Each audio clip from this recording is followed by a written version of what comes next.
Hi there, friends. It's me, Mr. Lyston, favorite discrete math teacher so far this year.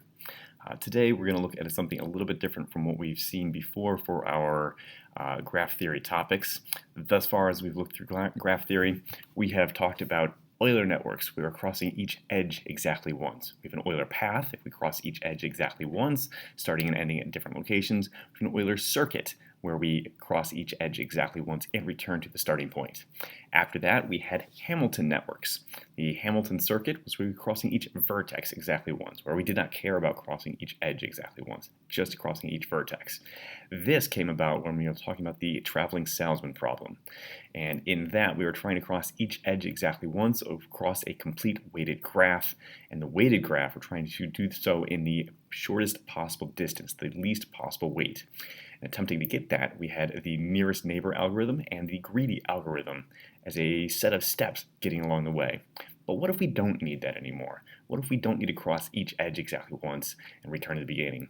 What if we don't need to cross each vertex exactly once and return back to the beginning? What if we just need to reach out, branch out, and hit a variety of different vertices? Back in my day, we had something called a phone tree, where one person would have a little bit of information, they would branch out and contact others. Those other people would branch out, contact more people. So if you're coming back from maybe a school trip, we'd stop at a rest stop, pick up a payphone, and call a parent saying, hey, we're going to be back at 8 o'clock. That one person would be responsible for calling two other people. Those two people would call maybe 3 or 4 people each, and pretty soon everybody had received that information. This idea of branching out was what a phone tree was. Now we're going to be looking at something similar today, something called a minimum spanning tree. Now the spanning tree is we're going to reach out and make certain, not that every vertex returns back to the beginning, not that each edge needs to be made. In a phone tree, you don't need to call every single person. You don't need the last person to call back to the beginning. We just need to reach out and make that contact. That's what we're looking at today. How do we reach out and make those contact points? I'm going to switch over to these notes. These are the notes that are up on Google Classroom. Get down what you have here. Get down the definitions. So far, we've looked at Euler networks, where we have to complete a path or circuit by covering each edge exactly once. Change from that, rather than completing each edge exactly once, we want to cover each vertex exactly once. What if we don't need a circuit? What if we just need to send that information out to each vertex? What if we just need to reach out to those vertices? We're going to have what we call a minimum spanning tree. I'm going to shift this so I can use my annotation tool. Here's what we have. Let's say we've got this computer network here. And the idea behind the computer network is that there's a central hub, a central server. This computer shares all the information. We want to get this to branch out, share the information with the rest of the computers in that local area network. But we could branch this one over. I'm going to switch to the highlighter. We could put wires in our building connecting those two computers. We could put wires in our building connecting those two computers. We could connect those two computers using wiring. I could send information down that way, send information. All we need to do is have the computers connected in some way. That way they'll be connected back to the central server. I could connect those two. We could connect those two. This item is what we call a spanning tree. I'll formally define this in a moment. But a spanning tree reaches out and connects every single vertex, every single node, every single point of information that we need to address. We have not connected every single computer in every means possible. I've not connected using this 5. I've not connected using this 7 or this 10. We just need to send the information out. It does not need to return. We do not need extra redundancy connecting items. Now, the problem with this is, if this is the cost, $7,000 to lay wire between those two, $5,000, or distance of cable, 18 units that we need to connect those to, 18 units. Here's the question: can we do this with a shorter amount? That's going to come up with what we call a minimum spanning tree. Minimum, similar to our traveling salesman problem, we're trying to create a Hamilton circuit of least weight.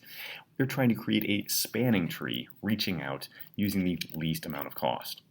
We'll come back to this one in a moment. coming up with some definitions, we're going to have what we call, oops, I want that. Delete that. First of our definitions is going to be a subgraph. A subgraph is a portion of a given graph.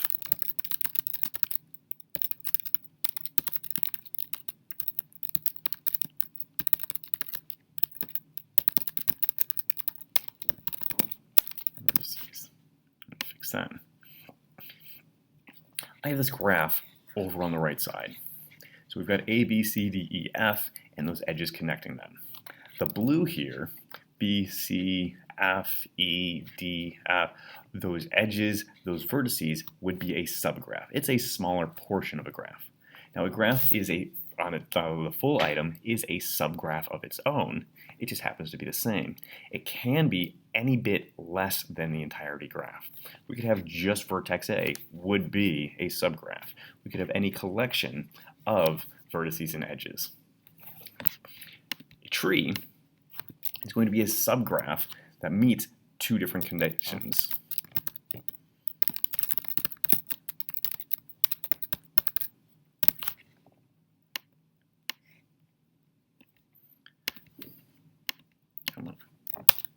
Okay. The first criteria that a tree must meet, there are no circuits. The second criteria that a tree must meet is that any branches must be connected to other branches.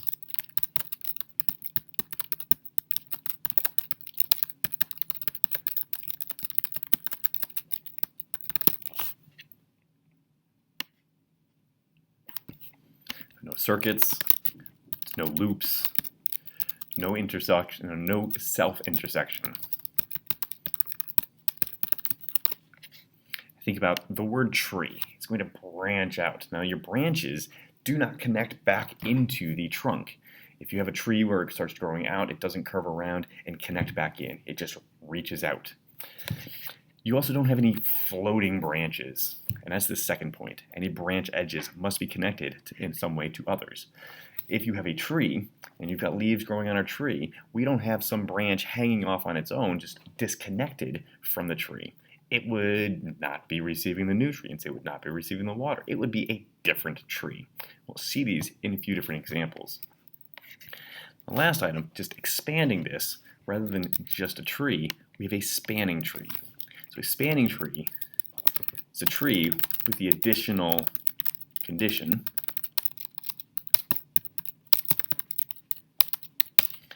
being that all vertices are included in the tree.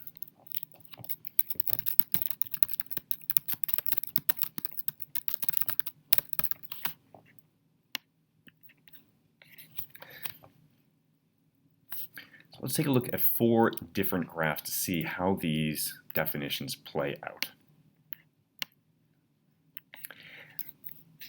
Bottom right over here, bottom right,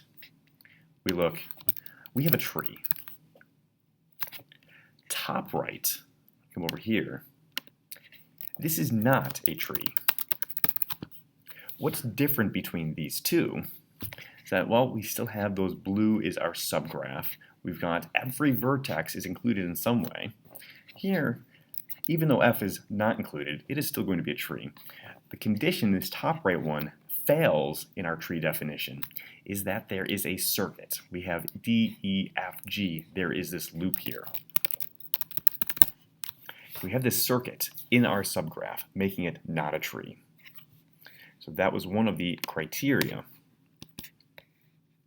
that was required to establish a tree. There was no circuits or subgraphs. So if there is a circuit in a subgraph, it is not a tree. So the item we have here, D, E, F, G, loops back. We have a closed circuit. It is not a tree. Looking at the bottom right, all right, so there are no closed circuits. That one, still saying is a tree. I'm looking over the bottom left. Bottom left is also not a tree. Well, what's different from this than that previous one in the bottom right? If we look around, well, there are no circuits. in that bottom right. There are no circuits, so that's okay. But if we look at the subgraph, okay, there's that string of sections that connects B, D, G, and C. There's also a set of segments A, E, and F that are connected. Those are disconnected. So we have a branch, B, D, G, and C. We have a different branch, A, E, F, that are disconnected. Those would be our floating branches. Separate. It is disconnected, so it is not a tree. That was the second of our criteria. So it is not a tree because it's disconnected. Scroll back up to our definition. Any branch edges must be connected in some way to others. So that bottom left, we have that branch and that separate branch are in fact separate. They're disconnected. That's an example where we have something that is not a tree. So anytime we have a subgraph that is disconnected or there is an enclosed circuit, that makes something not a tree. Looking at the bottom right, once again, okay, there are any blue pieces are connected to others. There's nothing floating off on its own. There are no circuits. It's a tree. We go to the top left. Let's evaluate this one. So we've got these different segments here. All right, C, G, D, B are connected. That's connected. A is connected. F is connected. Every vertex is connected. Any piece is not hanging off on its own. There's no disconnected edges. There are also no circuits included here. So this is a tree, but more specifically, why this is different from the bottom right is that this also hits F. So this is a spanning tree.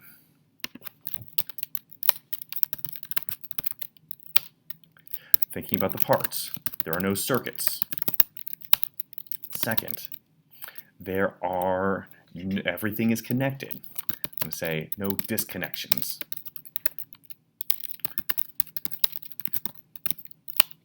And what makes it a spanning tree is all vertices are reached. Those are the three parts that make us a spanning tree. So every spanning tree is a tree. It is just more of a special kind of tree. We have a spanning tree. It reaches out and connects to everything. Scroll on. Now, we are going to be looking for a minimum spanning tree, and here's where we are going to include numerical values. This is similar to our complete weighted graphs with the traveling salesman problem for our Hamilton circuits. A minimum spanning tree is a spanning tree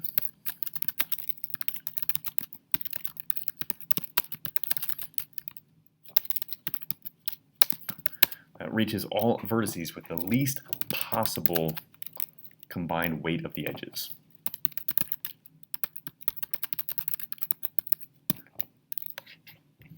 We looked at one back at the beginning with the computers. We reached out. Could we have done that better? You could scroll back and check on that. Okay, so you're not doing that. I'm going to take a look here. Let's create a minimum spanning tree. We have all of these vertices. We need to reach all of these vertices. Now, the thought process here is I'm looking A, B, C, D, E, F. Need to reach out anything. No circuits. Any branches must be connected. I'm going to think about anywhere on here. This is going to be similar to that greedy algorithm. What's the shortest segment anywhere? 8, 6, 14, 2, 3, 1, 5, 6. 1 is the shortest segment anywhere. I'm going to include 1 in my minimum spanning tree. The next shortest segment anywhere is 2. I'm going to include 2 in my minimum spanning tree. Now, right now, that one segment, C to F, is disconnected from B to D. We are not done until everything is connected, making it a tree. The next shortest segment on there is 3. We're going to use that 3. Now that built off of that previous BD segment. What this also does is the next shortest segment anywhere on there is that 5. But we will not use that 5 because DE would close that as a circuit. To be a tree, we can have no circuits. After the 5, the next shortest segment anywhere is 6. We can use either one of the 6's. Does not matter. I'm going to use the 6 across the top horizontally. That connected to the 1. So far, we have a tree. We have no circuits are included, and there are no freestanding branches, no disconnections. But we are not yet a spanning tree. We're still missing A. So I look anywhere, what's the shortest segment that connects to A? Well, it's 14 or it's 8. Connect that 8. So our spanning tree would look like this. And this is actually our minimum spanning tree. And it's a minimum spanning tree because we've connected the vertices with the shortest lengths possible. What is different from our Hamilton circuits, our near traveling salesman problem, B does not matter how many edges connect to a single vertex. What matters is there are no circuits and there are no disconnections. Here we've got 1, 2, 3, 4 edges connecting to B. That's all right. Our total sum, we would add together the edges. 8 and 6 is 14, plus 2 is 16, plus 3 is 19, plus 1, we have 20. We cannot do better than 20.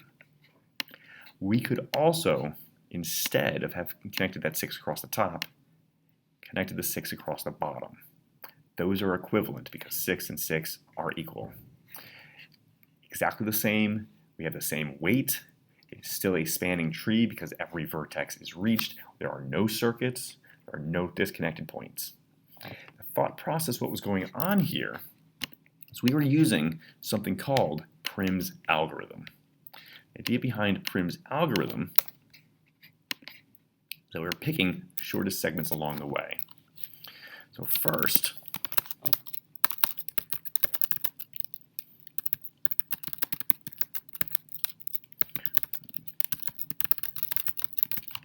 I'm going to select the edge of least weight anywhere on the graph.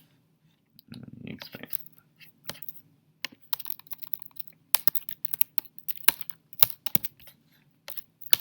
We will continue by adding edges of least weight.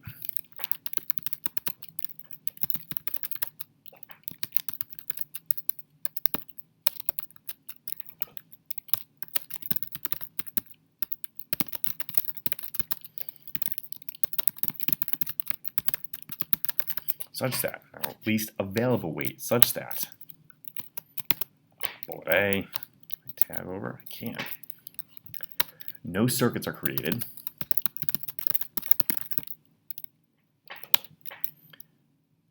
Actually, that's all we need. No circuits that are created.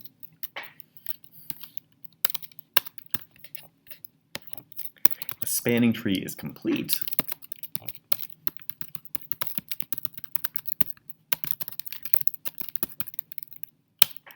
Now,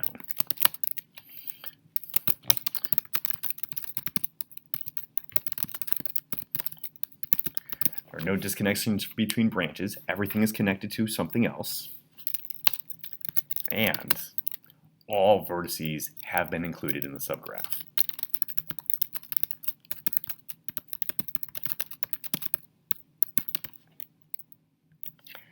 Let's take a look at this in an example. Slide this up.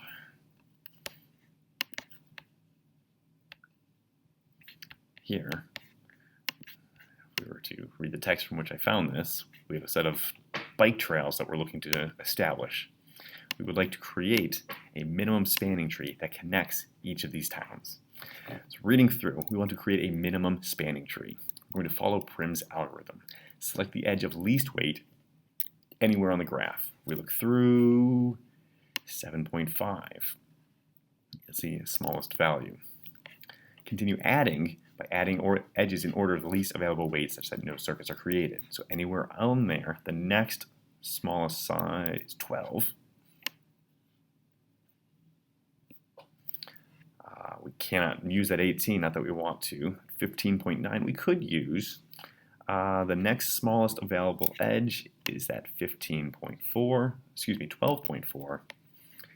And the next available edge, 15.3, is the least edge. At this point, we're done. We've gone through, created a minimum spanning tree by choosing small edge, small edge, small edge going around. And we've included every vertex on the graph. There are no circuits, and there are no disconnected branches. I'm going to take this all the way back to the beginning to that computer example. What I had before, probably not a minimum spanning tree. Before, we connected at 5, 7, 7, that 18, that 18, that 10, and that 18. Before, we had a total weight. 7 and 7 is 14. 14 and 5 is 19. 19 and 18 is 37. 37 and 18 is 55. 55 and 10 is 65. 65 and 18 is 83. We had a total weight or total cost of 83. Now, let's follow Prim's algorithm. So I'm going to clear what I have there. We're going to look anywhere on the graph, choose the shortest available edge. 5 is the shortest. The next shortest available edge is at 5. The next shortest available edge is 7. Well, we can connect any one of those 7s, doesn't matter. I'm going to connect those 7s. The next shortest available edge is 10. I'm going to use that 10. Oh, I lied. I'm not going to use that. The next shortest available edge is also another 7. I'm going to connect those 7s. The next shortest available edge anywhere is 7, but I cannot use that 7 because that would create a circuit. That's what I wasn't paying attention to a moment ago. After 7, the next shortest available edge is 10. I'll connect those 10s. The next shortest available edge is again 10. Can I use that? Yes, it will not create a circuit. The next shortest available edge is 18. Now, if we connect across that bottom 18, everything's connected. We'd be done. If we connect that middle 18, we'd connect everything, we'd be done. If we connect the top 18, we'd connect everything, we'd be done. So, it doesn't matter. I'm just going to go right there. Now, we've connected everything by choosing small section, small section, small section, the smallest available. No circuits, everything's connected, all vertices are reached. And we chose so by doing the smallest section. This would be our minimum weight. 5 and 5 is 10, 10 and 10 is 20, 20 and 10 is 30, and 7 is 37, and 7 is 44, and 18 is 62. Considerably less than that 18. That is our minimum spanning tree weight. It is equivalent if we did not use that 18 across the middle. If we use that 18, that's perfectly fine. Or if we used that 18, it's exactly the same. If instead we used that 18, or any 18, did not use, oh, I need to use that 7. Come on. Uh-oh. We use that 7.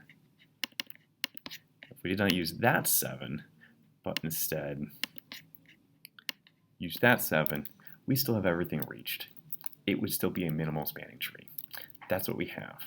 Thanks for watching. Just practice up on Google Classroom. Try it out. That'll be up for Monday. Take care. And I'm out.